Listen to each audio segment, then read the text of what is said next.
오늘 6월의 첫 주일입니다. 하나님의 은혜가 여러분의 삶 속에, 여러분의 가정 속에, 여러분들이 하는 모든 범사 속에 주의 은혜가 넘치시기를 바랍니다. 그 심리학자들의 이야기를 들어보면 마인드 팩이라고 하는 이 팩 현상이 있다고 그럽니다.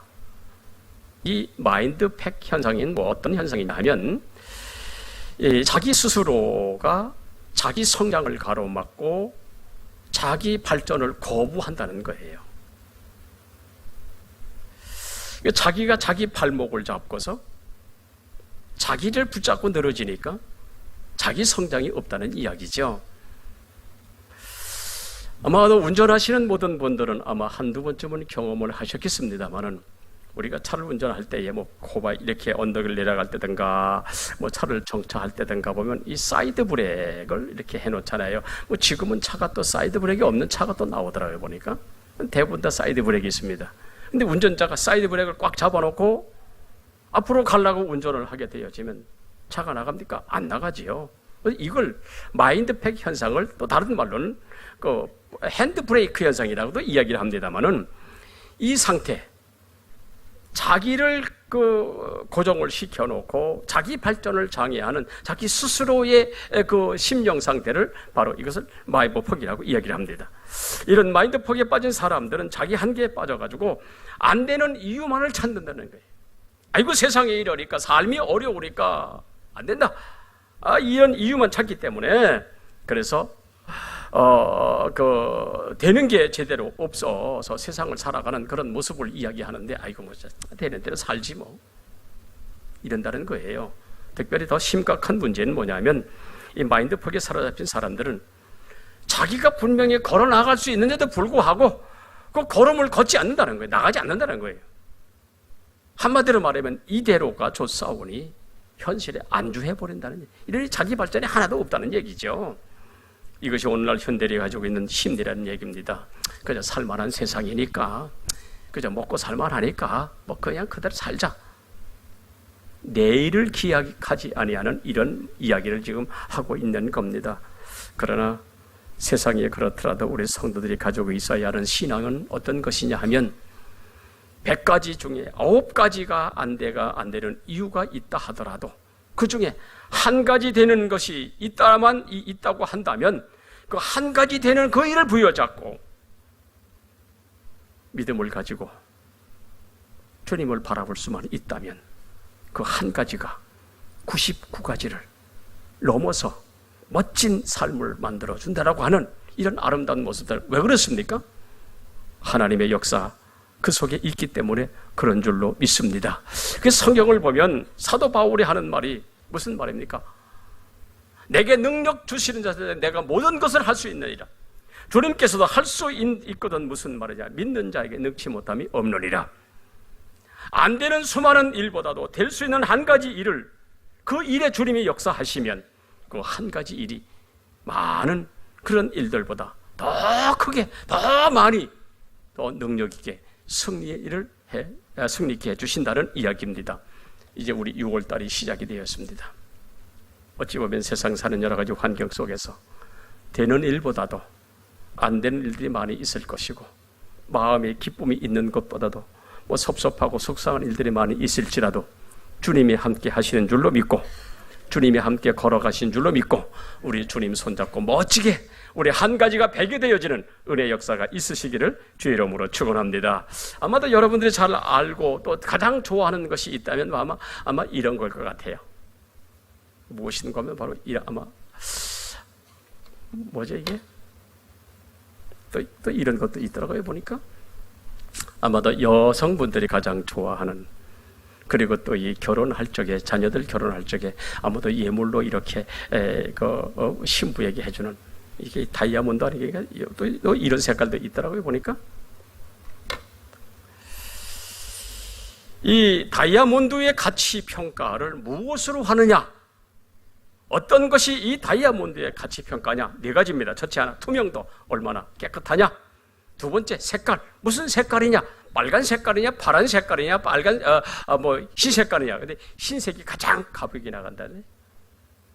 어떻게 연마하느냐, 가공, 그리고 얼마나 큰 것이냐, 무게. 이렇게 모든 것을 갖춘 다이아몬드는 모든 사람들에게 사랑받고 모든 사람들에게 인정을 받고 모든 사람들에게 귀하게 여김을 받잖아요. 왜냐하면 저기 엄청난 가격이 들어가거든요. 마찬가지 우리 신앙이 깨끗하고 예수 색깔이 확실하고 말씀과 기도로 잘 연마된 다이아몬드의 신앙이 되기만 한다면 주님이 인정하시고 주님이 가장 귀하게 여기실 수 있다는 얘기죠. 나는 6월 달에 저와 여러분의 신앙이 이런 다이아몬드 신앙, 이런 귀한 복된 신앙이 됐으면 좋겠습니다. 사람의 눈으로 사람을 보면 뭐가 다 비슷비슷하게 하잖아요. 그죠? 여기 앉아 계신 우리 모든 분들도 어찌 보면 다 비슷비슷하잖아요. 예수 잘 믿고 기도도 잘하고 신앙생활 잘하고, 그러나 하나님의 눈으로 볼 때는 우리 모두의 신앙이 다르게 평가될 수 있기 때문에, 그래서 잘 믿고 잘 살아서 하나님의 기준에 합격해야 그가 복이 되고 그 인생이 복이 되고 가정이 복이 될 줄로 믿습니다. 성경을 보면 하나님이 보시는 기준에 합격한 사람들이 있는가 하면 하나님이 원하시는 기준에 미흡해가지고 또 책망받은 사람들도 성경에 기록이 되어져 있잖아요. 어떤 사람은 칭찬을 듣고 어떤 사람은 책망을 듣고, 예를 들어 보겠습니다. 창세기 22장에 보니까 아브라함 내 독자 이삭을 제물로 바쳐라 하나님 말씀하셨을 때에 아브라함이 아들 이삭을 데리고 3일 길을 걸어가며 모리아 산에 가가지고 아들을 제물로 바쳤잖아요. 그때 하나님이 뭐라고 말씀하십니까? 아브라함아, 이제야 내가 나를 경외하는 줄을 아노라. 하나님이 합격하셨어. 다시 말하면 아브라함 신앙이 합격했단 말이죠. 사도행전 13장 22절에 이세 아들 다윗을 만나니 내 마음에 합한 자라고. 다윗이 얼마나 하나님을 사랑했고 하나님을 아름답게 섬겼던지 내 마음에 합한 자라구나, 그렇게 평가하셨잖아요. 열왕기상 3장에 보니까 솔로몬, 그가 왕이 되어 아이고 하나님, 내가 이 많은 백성들을 내가 어떻게 다스릴 수 있겠습니까? 나는 작은 아이라 내게 지혜를 주시옵소서, 이 백성 잘 다스리게. 그랬더니 하나님은 아이고 귀하구나, 내가 구하지 않은 부와 영광을 내가 함께 줄게. 전무후무한 사람 만들어 주셨잖아요. 열왕기하 20장에 보니까 시스기야 사내림을 물리치고 이제 좀 살만할 때에 그가 병이 들었습니다. 이사사를 통해서 너는 죽고 살지 못하리라. 그때 히스기야가 벽을 향하여 아이고 하나님요, 내가 지난 날에 하나님을 섬겼던 것 이거 하나 기억하시고 내 병 좀 고쳐주세요. 하나님이 고쳐주시고 그 생명 15년 연장시켜줬던 사건이 있잖아요. 뭡니까? 이렇게 복을 받은 자들의 이름이 성경에 기록한 이유가 뭡니까? 우리로 하여금 이렇게 믿고 이렇게 살아서 이렇게 복을 받자. 오늘 이 시간 이 자리에 오신 분들이요, 그런 복의 주인공들 되시기를 주의 이름으로 축원합니다. 그러나 반대로 보면 하나님의 기준에 불합격받은 사람들이 또 있잖아요. 미리암 알죠? 하나님의 세우신 종 모세를 비방하다가 문둥병에 걸렸어요. 코라 자손들 모세를 대적하다가 땅 열어가지고 250명을 삼켜버렸어요. 사우랑 제사장의 직을 올건하여 제사 주관하다가 버림을 받았어요. 엘리세장 홈리와 비느하스 죄를 짓다가 이가봇이 되고 말았습니다. 가룟 유다 주님을 가비 여기고 주님 팔다가 불쌍한 사람이 되고 말았어요. 아나니아 삽비라 초대교회 하나님을 두려울 줄 모르고 거의 거짓말하다가 망했어요. 왜 이런 모습이 성경에 기록됐을까요? 그렇게 인생을 살지 말자는 얘기거든요. 그렇게 살면 이렇게 된다는 얘기 아니겠습니까? 여러분, 음식을 먹어본 사람만이 그 음식이 맛이 있는지 맛이 없는지 잘 알잖아요. 마찬가지로 하나님의 복을 받은 사람만이 복이 얼마나 좋은지를 알아요. 그러나 그 복을 받지 못한 사람은 그 복이 얼마나 좋은지 모른다는 얘기입니다. 그래서 우리는 매 순간마다 나는 어떤 믿음의 사람이고 나는 어떤 신앙인이냐를 돌아보고 나를 물 수 있어야 하나요? 우리 이제 5월이 지나가고 6월 시작됐어요. 다시 한번 우리 신앙 되돌아보고 어떤 신앙인을 한번 자신에게 물어봤으면 좋겠습니다. 사람들의 평가나 남의 말이나 칭찬이 그리 중요하지 않습니다. 내 신앙이 하나님 앞에서 어떻게 평가받느냐가 중요한 것이란 말이죠. 분명한 것은 내 인생은 내 인생이고 내 신앙도 내 신앙입니다. 문제는 모든 것이 내가 하기 나름이요, 누구도 원망할 수 없는 것은 내가 이렇게 살았기 때문에 이렇게 이런 결론을 가졌다라고 얘기할 수밖에 없잖아요. 누굴 원망하겠습니까? 그렇게 살고 그런 열매를 걷게 되어지는데 뭡니까? 신앙의 결과를 봐서 그 사람의 인생을 알 수 있다는 얘기 아니겠습니까? 유시화라고 하는 사람이 이런 글을 남겼어요. 인간에게는 참 놀랍고도 이상한 점이 있다 그랬어요. 무슨 말이냐 하면 여러분 잘 아시잖아요. 우리도 그랬어요. 나도 그랬어요. 어릴 때는 아이고 빨리 좀 어른 됐으면 좋겠다. 그리고 난 뒤에 아이고 한 10년만 젊어졌으면 좋겠다. 이게 나만의 얘기인 게 아마 우리 장로님들도 얘기고 우리 권사님도 얘기죠. 그죠? 어릴 때는 나 빨리 어른만 됐으면 좋겠다 하다가 이제 이렇게 40, 50, 60이 돼서 아이고 좀 그때 좀 어렸으면 좋겠다 라고 생각하는 이것이 이상하단 말이죠. 그 다음에 또 돈 벌기 위해 아주 건강을 다 잃어버렸다가 건강을 찾기 위하여 돈을 다 쓰는 것이 이상하다. 또 하나는 결코 죽지 않을 것처럼 살다가 살아본 일이 없는 것처럼 죽어가는 것이 이상하다. 뭡니까? 뭘 얘기하는 겁니까? 지금 삶의 이유를 모른다는 얘기입니다. 왜 사는지를 모른다는 겁니다. 그렇다면 여러분들의 우리 성도가 신앙으로 사는 이유가 뭐예요? 은혜받고 변화받고 능력받아서 세상을 잘 살자는 얘기 아니겠습니까? 오늘 이 자리에 오신 분들이요, 우리가 예배드리고 신앙으로 사는 가운데에 은혜받고 능력받고 축복받아서 우리 2월달 멋있게 살아가는 저와 여러분의 삶이 되시기를 바랍니다. 여러분 요즘 세상 살기가 얼마나 힘들어요. 우리 지난 5월 살아봤잖아요. 뭐 하나하나 열고 하기도 버거운 일들이 우리 삶의 현장에 있어요. 가정은 가정대로, 사업은 사업대로, 세상은 세상대로, 나라는 나라대로, 이런 여러 가지 크고 작은 그런 현장들 얼마나 많이 있어 왔습니까?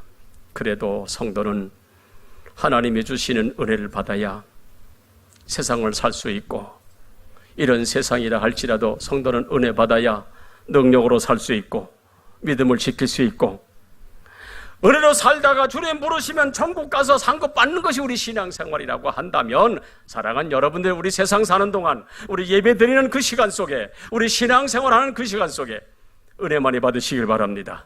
은혜의 주인공이 되시기를 예수 이름으로 축원합니다. 여러분, 세상 살아가는 사람 중에 어려움 없는 사람들 다 있잖아요. 어려움 없는 사람이 어디 있겠어요?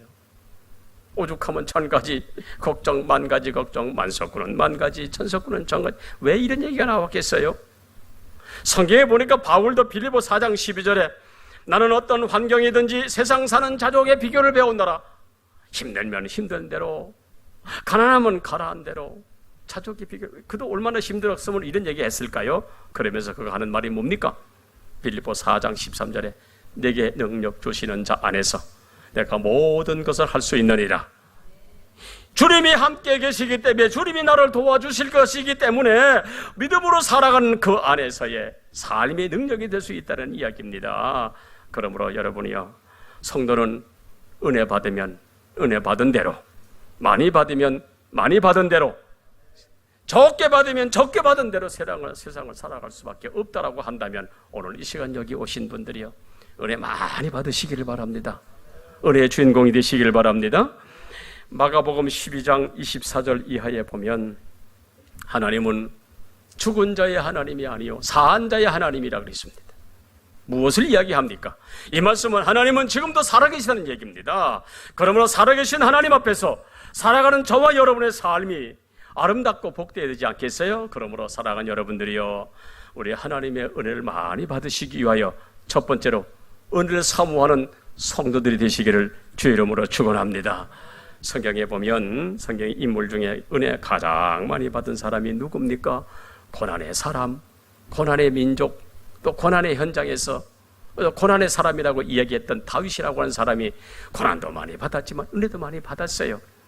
왜 이 사람이 그렇게 고난의 현장에서 은혜 받은 사람으로 그렇게 성리적인 인생을 살아갈 수 있을까를 찾아보니까 시편 42편 1절에 보니까 내 영혼이 주를 찾기에 갈급하다.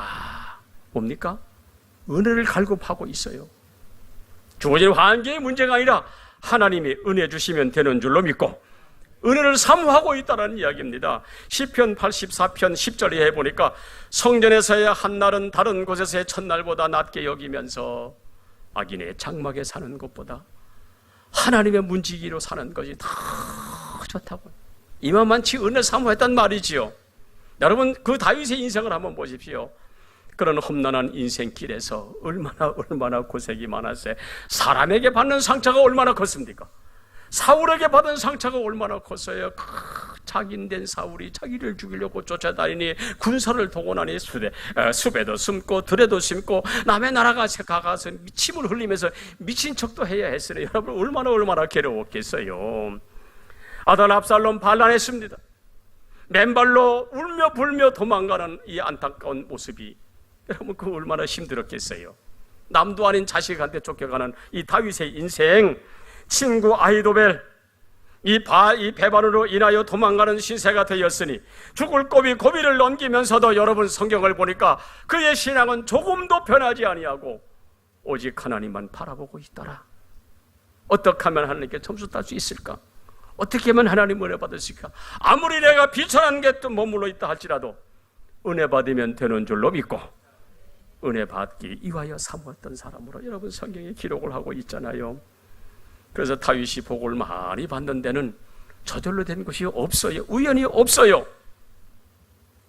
다윗은 어디든지 무엇을 하든지 하나님의 은혜 받는 일이라면 최선을 다하는 모습이 이에게 있다라는 이야기입니다. 오죽했으면 여러분 성경에 보니까 우사가 죽는 일이 있어도 법궤를 다윗성으로 옮겨요. 군사를 3만 명 이상을 동원해가지고 법궤를 옮기는 여러분 그 위대한 역사 여러분 보셨습니까? 성경에?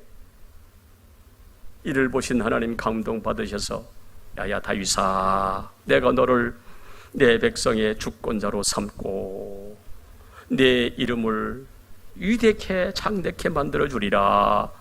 언약을 맺으셔서 이게 무슨 언약입니까? 축복의 언약입니다. 사무엘하 7장에 기록이 되어져 있잖아요.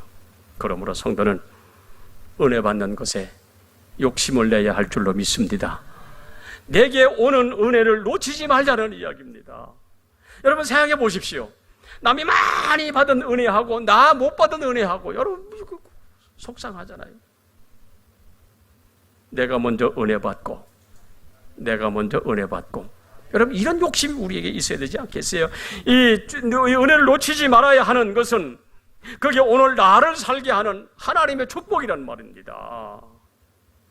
그래서 어디 가든지 믿음의 부자가 되시기를 축원합니다. 그 이화여대 그 3학년 때 교통사고를 당해서 죽음 직전까지 갔던 여러분 이지선 양, 지금은 이지선 교수가 됐어요. 자기가 다니던 그 학교에 자기가 교수로 왔어요. 우리가 여러분 잘 아시죠, 그죠? 보스턴 대학을 재활 상담학을 석사하고 콜롬비아 대학에서 사회복지 석사하고 UCLA 그 사회복지 박사학위를 받고 돌아와서 이제 이화여대 교수로 이렇게 지금 재직 중에 있습니다. 그가 쓴 책이 하나가 있어요. 꽤 괜찮은 해피엔딩이라고 하는 이런 책을 출간하면서 거기 간증을 하는 내용이 있더라고요. 보니까 꽤 괜찮은 해피엔딩, 우리 인생 앞에 있을 것이다라고 하는 그 책의 내용을 보면 그녀가 기도했더니 온 몸이 한순간에 깨끗해졌다, 이걸 이야기하지 않습니다. 오히려 언제 끝날지 모르는 절망적인 상황에서 예수를 붙잡은 것이 기적이고 믿음을 붙잡은 것이 기적이고 이걸 기적이래. 자신이 오래 기간 동안 치료받으면서 온몸이 회복되어진 이것이 기적이 아니라 그런 환경 속에서 예수를 붙잡은 것이 기적이요, 예수 믿는 것이 기적이라고 이야기를 하고 있는 거예요. 그래서 꽤 괜찮은 해피엔딩. 그녀의 관정은 좌절이 얼마나 힘든 것인지, 행복이 얼마나 귀한 것인지, 평범한 일상의 감사와 희망이 얼마나 귀한 축복인지 여러분 그걸 이야기하면서 이런 이야기를 하더라고요. 끔찍했던 사고의 이야기와 트라우마를 극복했던 이야기보다 더 중요한 것은 믿음으로 오늘을 살아있다는 것이, 그게 기적이다.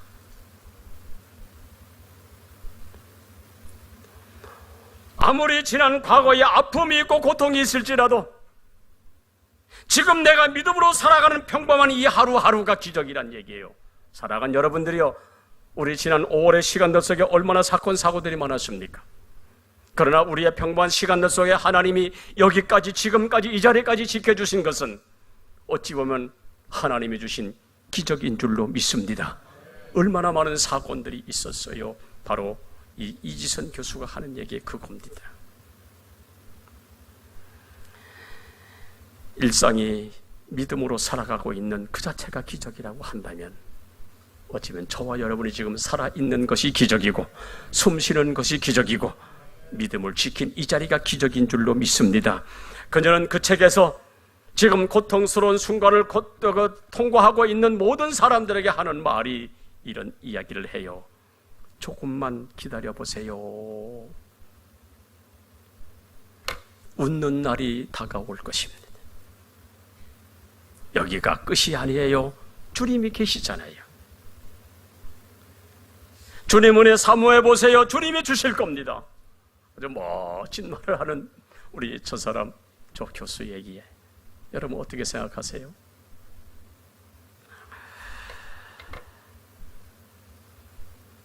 성도는 은혜 받아야 세상을 살 수 있고, 환경이 중요한 게 아니고 은혜가 환경을 이기고 은혜가 삶을 복되게 만들어 간다면, 여러분 어찌 보면 우리가 주님 때문에 여기까지 왔고 지금 살고 있고 지금 우리가 숨쉬는 여러 가지 모습이 있고 우리 가정이 이렇게 아름답게 살아갈 수 있다고 하는 것은 하나님이 주신 축복이고 기적인 줄로 믿습니다. 우리 6월달입니다.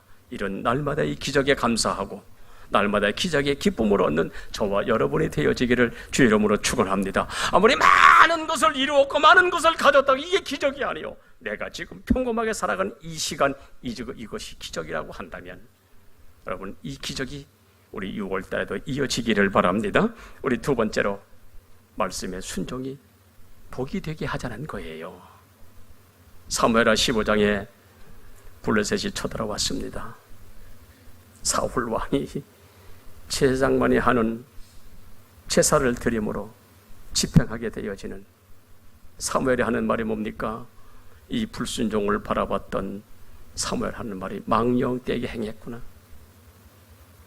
해야 할 일을 하지 아니하고 하지 말아야 할 일을 했다는 얘기입니다. 하나님은 다시 이 사울에게 아말렉 하나도 남기지 말라고 이렇게 했지만은 역시 마찬가지로 살찜 짐승과 아각을 살려줬더니 이것까지 불순종하니까 하나님이 말씀하신 내용이 뭡니까? 하나님 말씀을 버렸기에 하나님도 당신을 버려 왕이 되지 못하게 하겠다. 이 사울을 왕으로 세운 것을 하나님이 후회하시는 모습이 성경에 기록되어 있어요. 뭡니까? 결국 불순종한 사울은 왕위까지 빼앗기고 마는 안타까운 자 되고 말았습니다. 유다의 제10대 왕 우시야, 하나님의 사람 스가랴의 지도를 받고 있을 때는 겸허하게 믿음으로 순종하며 하나님을 잘 섬겼던 사람, 그러므로 얼마 그가 그 인생이 형통하고 강성하게 됐습니다. 그러나 이 사람이 강성해지자 갑자기 교만하게 되어지고 불순종함으로 말미암아 향단에 그 분향하려다가 아이고 왕이여 이러시면 안 됩니다. 스가랴 선지자의 만류, 그럼에도 불구하고 스가랴가 화를 내고 분을 낼 때에 하나님이 우시야를 치시니, 성경에 보니까 우시야를 치시니 우시야가 문둥병자가 되어 별궁에 거하다가 죽었다라고 기록을 하고 있어요. 불순종이 주님 주신 은혜와 축복을 다 빼앗는 결과를 가져왔더라 성경이 말씀하고 있다면, 여러분 그래서 오바다 1장 3절은 이렇게 말합니다. 오바다가 하는 얘기가 너의 중심의 교만이 너를 속였구나, 그렇게 표현하고 있어요. 무슨 이야기입니까? 사울이 월권하고 지사하고 거짓을 해도 괜찮겠구나 스스로 속는다는 얘기입니다.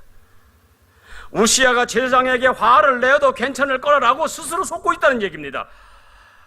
이들의 교만이 불순종이 되어가지고 스스로에 속고 있더라. 이 교만이 복의 자리를 화의 자리로 바꿔놓고 있더라. 아이고 괜찮겠지 뭐 이래도 스스로 속는다는 거예요. 여러분, 우리가 많이 가졌으면 뭐합니까? 높아졌으면 뭐합니까? 그 자리가 하나님의 사랑을 더 받는 자리가 되어지면 그 자리가 복된 자리인 줄로 믿습니다.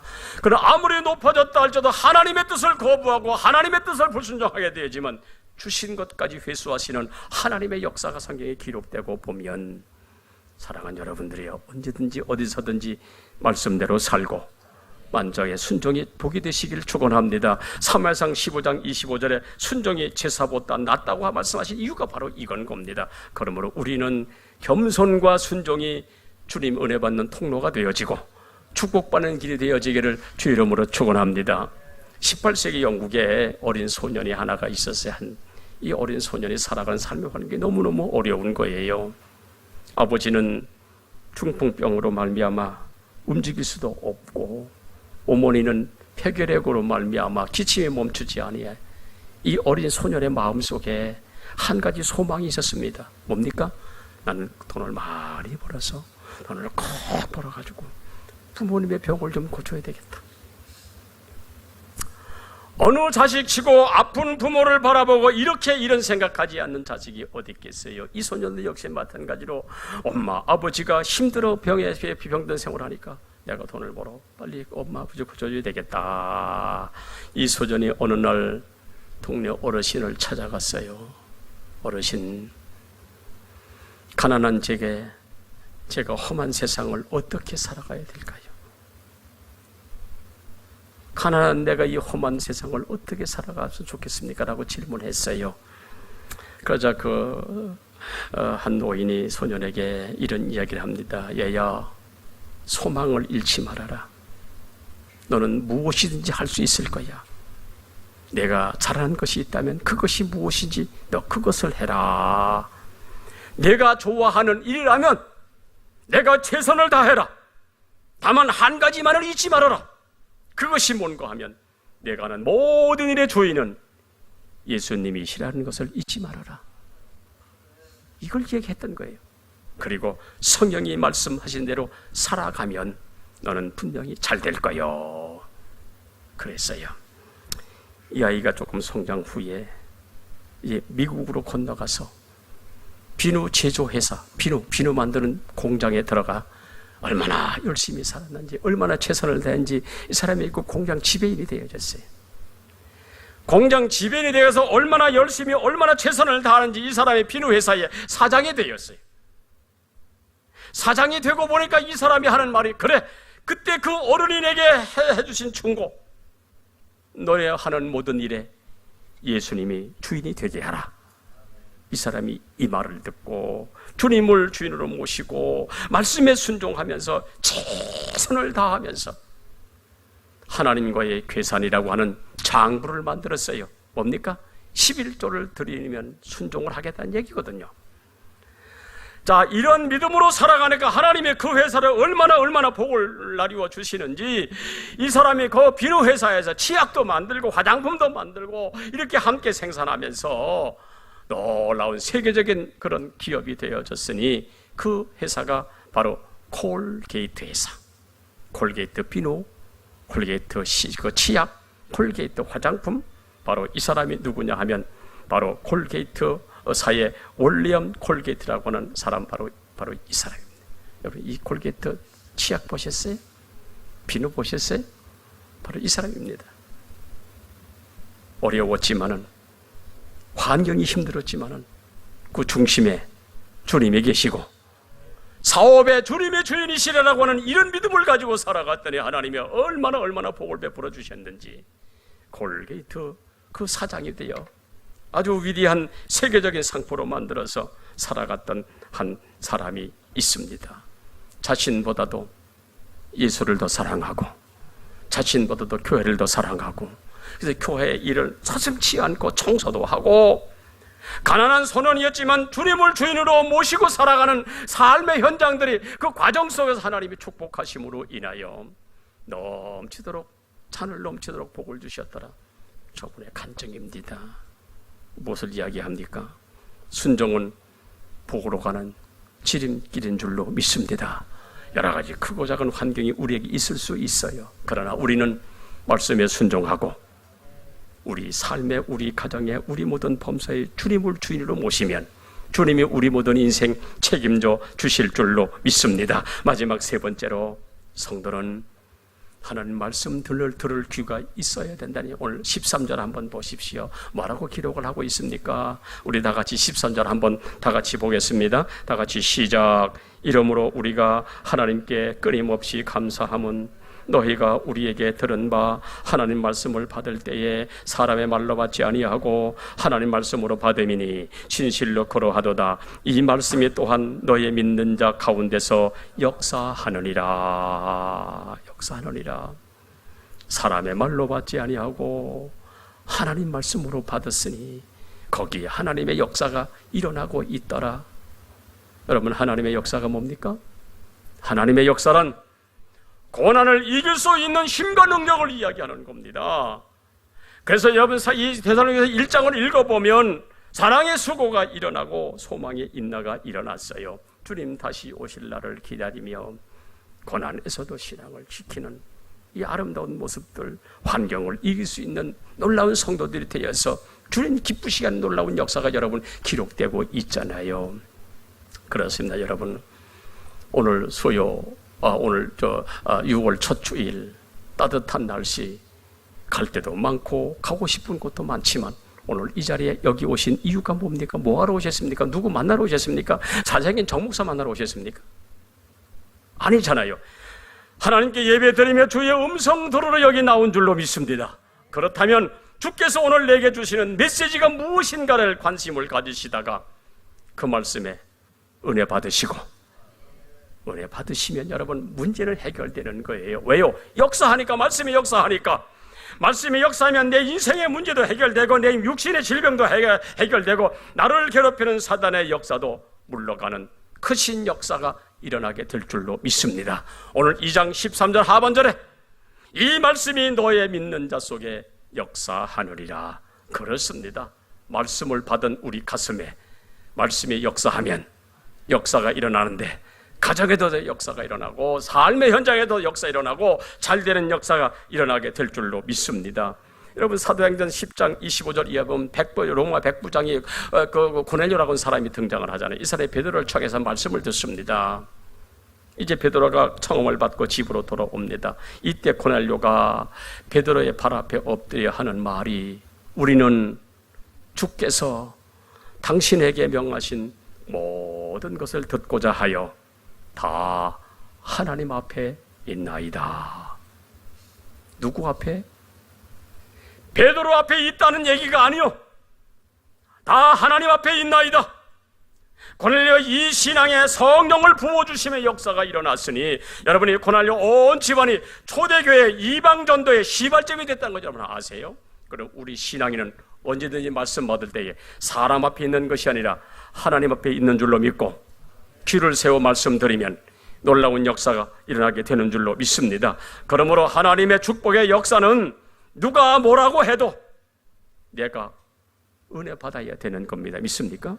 분명 것은 은혜 받지 못하고 은혜 받고는 여러분 누구 책망할 것 없어요. 내 하기 나름이에요. 내 인생도 내가 하기 나름, 내 믿음도 내가 하기 나름, 내가 은혜 받는 것도 내가 하기 나름인 줄로 믿습니다.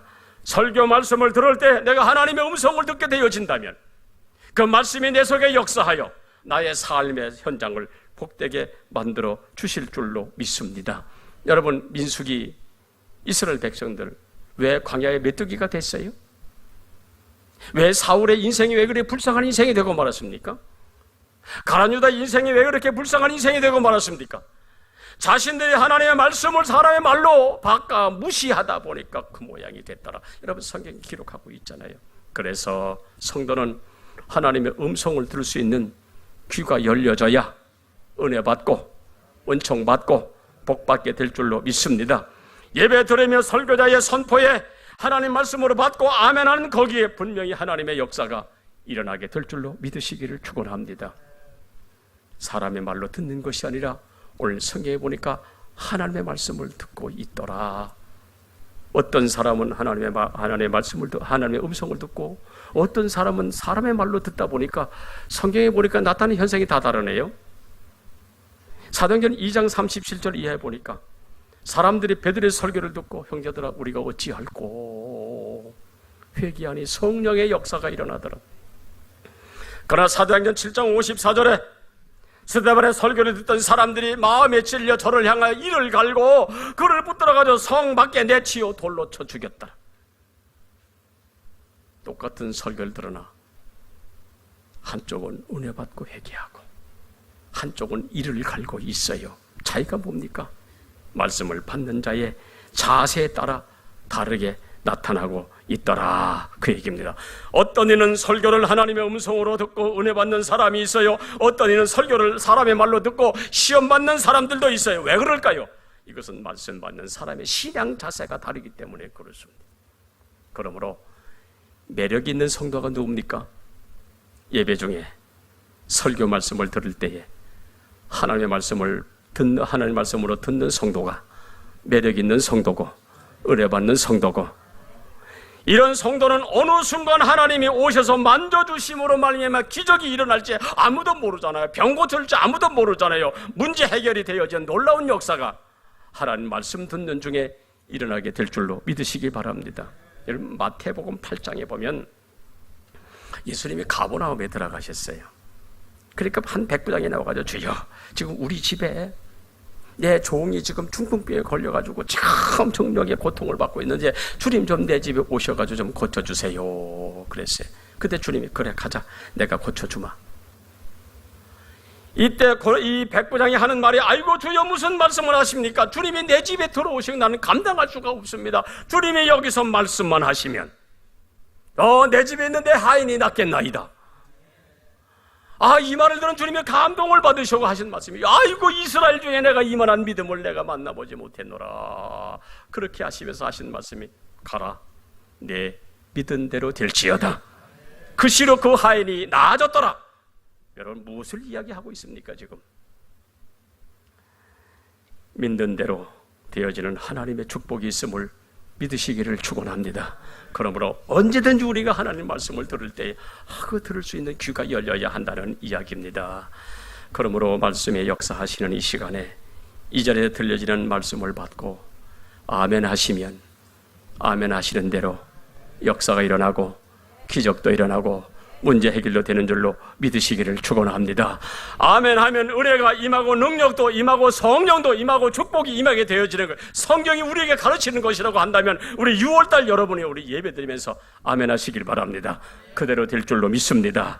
그러므로 여러분, 말씀 듣는 이 시간이 하나님 말씀으로 받는 저와 여러분이 사람의 말로 받지 아니하고 주님의 말씀으로 받을 수 있다라고 한다면 오늘 여기에 성령의 역사가 일어나고 은혜의 역사가 일어나고 축복의 역사가 일어나게 되는 줄로 믿으시기를 축원합니다. 여러분, 오늘 이 아침에 교회에 여러분 오셨습니다. 갈 곳도 많고 볼 곳도 많고 따뜻한 날씨에, 그러나 건물 보러 오신 것 아니잖아요. 사람 만나러 보러 오신 거 아니잖아요. 설교 들으면서 주의 말씀을 듣고 오늘 목사님이 어떤 말씀을 하실까, 그 속에서 그 음성을 들으면 내 영이 살고 내 삶도 살고 내 가정도 살고 이런 놀라운 역사가 있게 될 줄로 믿습니다. 이 얘기 하나 하고 마칠게요. 우리 한국교회 초대교회 지금부터 130년 전에 이 땅에 복음이 들어왔잖아요. 선교사가 들어와서 복음을 전하면서 교회를 많이 세웠어요. 하지만 교회를 세웠지만 설교자가 없는 거예요. 설교자가. 왜요? 이 선교사가 각 교회 다 다니며 설교할 수 없으니까, 그래서 마을에서 그래도 예수 잘 믿는 사람 중에서 그래도 글을 읽을 수 아는 사람을 택해서 조사로 세워가지고 조사로 임명을 하고 예배 인도하는 직분을 맡겼어요. 이게 우리 한국교회 초대교회의 모습이었습니다. 경상북도 한 산골 교회에 한 조사가 세워졌어요. 예배를 드리잖아요. 이 사람이 그날 저녁에 예배 주일날 저녁에 시편 23편을 봉독을 했습니다. 가물거리는 호롱불 밑에서 지금도 우리 이렇게 제 성경 잘 나오잖아요, 그죠? 근데 여러분 옛날 성경 어떻게 했어요? 이렇게 나왔잖아요, 그죠? 근데 이분이 이제 호롱불 밑에서 성경을 읽어야 하는데 글자가 왔다 갔다 하잖아요. 여호와께서 나의 목자시니 라고 하는 이 말씀을 여호와께서 나의 목을 자르시니 이렇게 봉독을 했어요.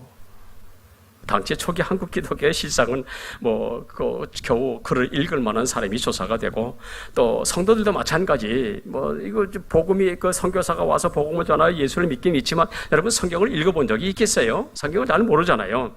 잘 알지 못하니까 조사가 봉독한 그 말씀이 성경 말씀이 이제 그대로 받았단 말이에요. 그 조사는 여호와께서 내 목을 자르셔도 내게 부족함이 없다라는 의미로 알고, 성도들은 그 말씀이 성경 말씀인 줄로 알고 설교 들었어요. 성경을 읽고 난 조사가 비장한 심정으로 설교를 합니다. 저는 여호와께서 내 목을 자르셔도 부족함이 없습니다.